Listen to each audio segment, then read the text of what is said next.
लेकिन आप देखिए एक्वेटिक प्लांट्स तो खुद ही पानी में हैं, तो सिर्फ उनकी रूट्स ये काम नहीं करती, उनकी स्टेम, लीव्स, ब्रांचेस ये सारी जो है वो वाटर और मिनरल्स को डायरेक्टली एब्जॉर्ब कर सकती हैं वाटर से। ओके, तो इस वजह से इनकी रूट्स जो है उनका कोई ज्यादा इंपॉर्टेंट फंक्शन नहीं होता, इसलिए वो बहुत छोटी छोटी सी होती हैं और उनका सिर्फ एक ही फंक्शन है कि वो प्लांट को होल्ड करके रख सके।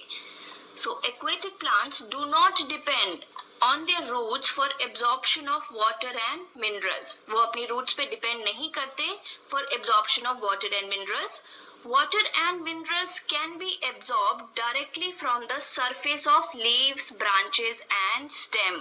ओके तो लीव्स, ब्रांचेस और स्टेम जो है वो डायरेक्टली वाटर एंड मिनरल्स को एब्जॉर्ब कर सकती हैं, इसीलिए एक्वेटिक प्लांट्स की रूट्स जो है वो बहुत छोटी होती हैं, बहुत शॉर्ट होती हैं और उनका मेन फंक्शन है to hold the plant in place. Second important point, aquatic plants की जो स्टेम होती है वो काफी लॉन्ग होती है, हॉलो होती है एंड लाइट होती है। ये देखिए यहाँ पर एक्वेटिक प्लांट्स की जो स्टेम है वो लॉन्ग है, हॉलो है यानी अंदर से खाली होती है और काफी लाइट वेट होती है।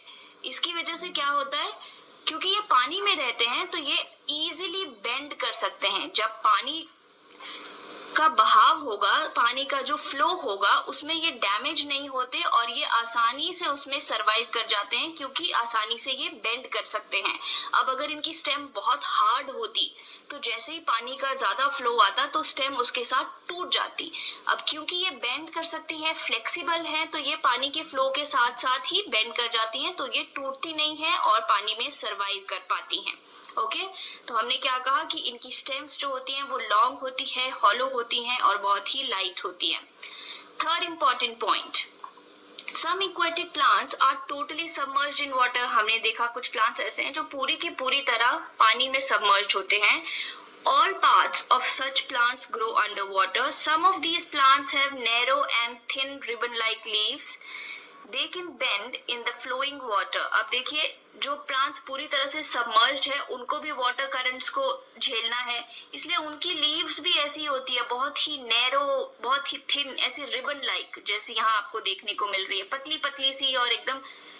और ये इससे भी यही होता है कि ये पानी में आसानी से बेंड हो जाती हैं, पानी के फ्लो में आसानी से बेंड हो जाती हैं और टूटती नहीं है। इनफैक्ट कुछ प्लांट्स की लीव्स हाईली डिवाइडेड होती हैं, तो पानी जो है आसानी से उनके थ्रू, उनके बीच में से फ्लो कर सकता है, तो प्लांट्स को डैमेज नहीं होता। अदरवाइज क्या होता, अदरवाइज जैसे ही तेज फ्लो में पानी चलता, तेज स्पीड में पानी चलता, तो प्लांट्स जो है वो टूटकर गिर जाते, मर जाते, राइट।